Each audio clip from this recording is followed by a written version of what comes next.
Até quando você vai continuar vivendo no automático e procurando alívio nas coisas externas?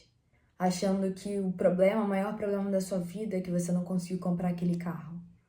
O maior problema é porque não tem dinheiro suficiente para ir lá no restaurante tal.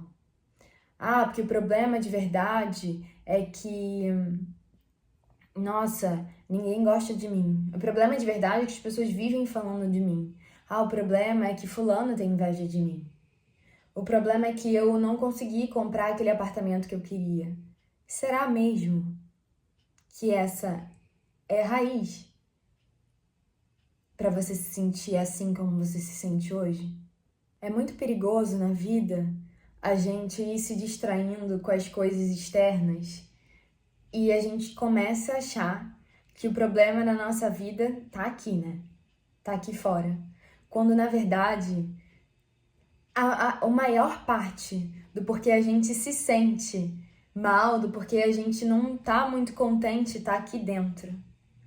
Tá aqui, nas dores que você não quer olhar, nas dores que você enterra, naqueles sentimentos que você tem, mas que você escolhe continuar enterrando, em vez de olhar e buscar a raiz deles. Claro que vão ter vezes que as coisas externas por si só pode acontecer alguma coisa e com certeza podem te irritar, mas eu não tô falando dessas coisas, isso todo mundo já sabe. Eu tô falando sobre você se sentir descontente com a vida, você não olhar pra si, não se conhecer, não olhar suas dores, não olhar suas feridas e você começa a realmente achar que a maior parte dos problemas da sua vida estão nas coisas materiais, estão em não ser gostado por fulano, estão em estar solteira, em estar solteiro, estão em não conseguir as coisas que você queria, quando na verdade não tá aí. Não se contente em viver no automático. Essa não é a vida que Deus tem pra você. Não se contente em viver no automático. E também não tenha medo de olhar para as suas dores. Igual eu gravei um vídeo aqui pro YouTube e eu mencionei isso. A gente muitas vezes tem medo de olhar para dentro e tudo bem sentir medo. O sentimento não foi feito para você condenar ele, para você combater ele, não. O sentimento foi feito para vir. A gente sente ele, a gente reconhece, a gente busca de onde tá vindo, entende, acha a raiz. Aí a gente deixa ele liberar, deixa ele ir embora. Então não foi feito pra você ficar se condenando que você tá sentindo, ai, nossa, eu não devia estar sentindo medo, nossa, eu não devia estar sentindo ansiedade. Não, se ele veio, você aprende. Usa aquilo pra se conhecer. Entende? O sentimento, ele tá querendo dizer alguma coisa pra você, só que muitas vezes a gente ignora. É isso que acontece na vida do automático. A vida no automático é que você sente coisas, você sente dores, você sente incômodo, você sente inveja, sente raiva, sente triste, e às vezes em uma escala muito grande. Eu não tô falando de sentir alguma coisa porque genuinamente aconteceu alguma coisa, mas às vezes você sente uma escala muito grande e você sente que tem uma angústia ali, só que você enterra, fala, ai não, deixa, foi só por aquilo mesmo. Eu me senti inútil, me senti horroroso porque eu não consegui aquele projeto, mas é porque eu não consegui aquele projeto, é por aquele projeto mesmo. Será que é só pelo projeto? Ou será que tem alguma coisa aí pra ser olhada dentro de você do porque você se sente tão inútil, tão horroroso, tão não querido? Os sentimentos vêm pra ensinar a gente algo, gente. Os pensamentos também, o jeito que a gente pensa, o jeito como a gente lida com as coisas. É muito importante que a gente não viva no automático, que a gente se coloque como observador, se coloque como observador de si mesmo. Caramba, eu tô sentindo inveja de fulana. Ao invés de enterrar ou de se condenar, meu Deus, que droga, eu tô sentindo inveja. Deus conhece o seu coração. Não adianta tentar se enganar. Não, Deus conhece, tá tudo bem. Tô sentindo inveja de fulana, tô sentindo inveja de ciclano. Por quê? Por que eu tô sentindo inveja deles? Deixa eu me investigar aqui, deixa eu ver o que será que é. E aí você vai aprendendo, isso acontece aos poucos, você vai aprendendo a se observar. Por que você ficou sentindo que seu mundo acabou quando seu relacionamento terminou? Claro, tem uma tristeza genuína, tem uma tristeza realmente que cabe ao momento. É sobre você sentir, se você se permitir sentir todos os sentimentos. De novo, não é para condenar sentimento nenhum. Mas por que que de alguma forma isso você sentiu que tirou o seu valor enquanto pessoa? Porque uma coisa é você ficar triste porque o relacionamento terminou, outra coisa é você achar que não tem valor. Será que algum dia você realmente achou que tinha valor? Será que o problema é realmente aquela pessoa que terminou com você, aquela pessoa que não te quis? A gente quer muito colocar o motivo da gente se sentir mal em coisas externas, em fora, em vez de olhar pra dentro e parar pra perguntar: caramba, mas por quê? Como assim eu sinto que eu não tenho valor? Por que disso? Veja bem, isso que eu tô falando aqui não é nenhum papo de coach, não é nenhum papo superficial pra dizer umas palavras motivadoras e falar, viu, é só você se olhar e ver o que que é.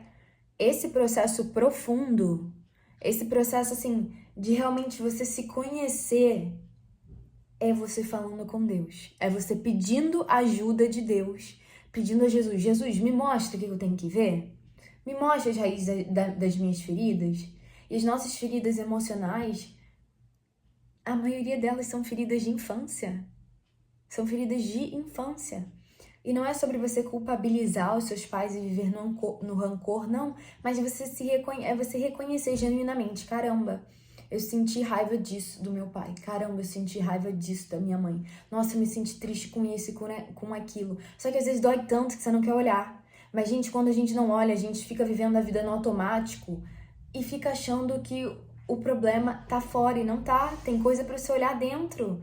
As coisas, assim, que você vive, que você fala, agora eu tô feliz e tal, e de repente você tá triste de novo, é porque aquilo foi um alívio, aquilo foi como uma anestesia, mas tem coisa pra você olhar dentro de você. E de novo, não é sobre você culpabilizar os seus pais, nem nada disso, nem a sua infância e condenar, não, mas é sobre você olhar, reconhecer genuinamente os seus sentimentos ruins também, olhar como você se sentiu enquanto criança, porque não é sobre exatamente o que seus pais fizeram, que as pessoas que te criaram fizeram. Não é só sobre isso, entende? Não é exatamente isso. Mas é sobre como você se sentiu, como você processou aquilo, quais coisas que você passou a acreditar a partir daquilo, como você se enxergava enquanto criança. E o que isso tem a ver com hoje? Sabe? É sobre isso. Então, nem tudo que acontece na nossa infância é sobre os nossos pais. Muitas coisas somos nós que vivemos. Eu tinha um senso de auto-julgamento muito grande, algo que eu tenho que lidar até hoje. Nem tudo é sobre os nossos pais. Muitas coisas somos nós, por exemplo, nós fizemos alguma coisa e nós não nos perdoamos até hoje. Isso é você que tem que lidar com o auto-perdão. Não é sobre ficar culpabilizando. Não, é assumir a responsabilidade. Caramba, eu tô adulto, independente se foi o outro que fez alguma coisa ou eu que fiz pra mim mesmo. Calma, eu tô adulto, eu tenho que olhar pra isso. Então, gente, não vivamos no automático. Não vivamos no automático. Deus não quer que a gente tenha medo de olhar pra dentro. Você pode ter medo de olhar pra dentro. Ele não tem. Ele já te conhece. Ele já conhece as suas dores. Você não precisa ter medo de falar as coisas que você fez de errado. Ele já sabe. As coisas, meu Deus, eu pensei uma coisa errada. Calma. Primeiro que, muito importante reconhecer, seus sentimentos não são a sua identidade. Seus sentimentos não são quem você é. Seus pensamentos não são quem você é. Nossa identidade tem que estar firmada em Jesus. Tem que estar firmada aí, em Deus. Você é quem Deus sabe que você é. Você é amado, você é amada. Você é escolhido, você é escolhida. Você é redimido, você é redimida. Você é filho amado, você é filha amada. É isso que você é. A partir do momento que a gente aceita Jesus, a gente tem que se lembrar constantemente disso. É isso que nós somos. Nós somos feitos à imagem e semelhança de Deus. E Deus não nos cobra a perfeição, gente. O que Deus realmente quer pra gente é a santificação. E a santificação, ela requer isso. Requer olhar pra dentro. Então não tenha medo, não se condene assim. Eu gosto muito do Salmo 18 que diz: o meu Deus transforma em luz as minhas trevas. Todas as suas trevas, Deus transforma em luz. Então você pode ter medo de olhar para dentro, mas ele não tem. Fica tranquilo, fica tranquila, você não tá sozinho. Você não tá sozinha. O Senhor é a minha luz e a minha salvação, de quem terei temor, diz o Salmo 27. Você não tá sozinho nesse processo de olhar para dentro. Você não tá. Chama ele, convida ele. E às vezes a gente não sabe por onde começar e tá tudo bem. Sabe como você pode começar? Você fazendo uma oração pedindo genuinamente: Deus, me ajuda a não viver mais no automático. Me dá força, porque o teu poder se aperfeiçoa na minha fraqueza. Tudo posso quando o Senhor me fortalece. Me dá força para olhar para dentro. Eu não quero mais viver no automático. Eu não quero ser mais reativo com as pessoas. Reativa. Eu não quero ficar sentindo que eu tenho uma angústia, coisas aqui que eu não quero olhar e que eu não sei como. Me ajuda. Porque Ele vai te ajudar, Ele vai te direcionar. O Salmo 32 diz: Eu o instruirei e o ensinarei no caminho que você deve seguir. Eu o aconselharei e cuidarei de você. O Salmo 30 diz: Senhor meu Deus, a ti clamei por socorro e tu me curaste. Senhor, tiraste-me da sepultura, prestes a descer a cova, devolveste-me a vida. Não duvide do poder de Deus. E tudo bem, às vezes acaba que a gente fica, nossa, a gente tá nesse momento que tá duvidando, mas eu digo pra você, não duvide. Não duvide, porque Deus pode muito, gente. Eu sou a maior prova disso. Maior prova viva disso. Deus pode muito.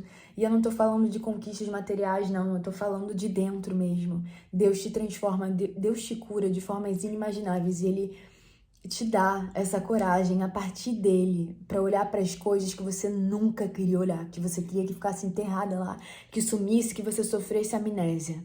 Não, mas Ele vai te dar coragem, Ele vai te dar força para olhar isso, porque Deus só expõe o que Ele quer curar. E Ele vai curar. Mas só que você precisa se permitir passar pelo processo. Passe pelo processo. Não se acostume em viver uma vida medíocre no automático, buscando anestesia nas coisas externas. Anestesia no mundo, não. Passe por esse processo de olhar para dentro. E pode apostar. Você não tá sozinho. Você não tá sozinha. Que Deus te abençoe.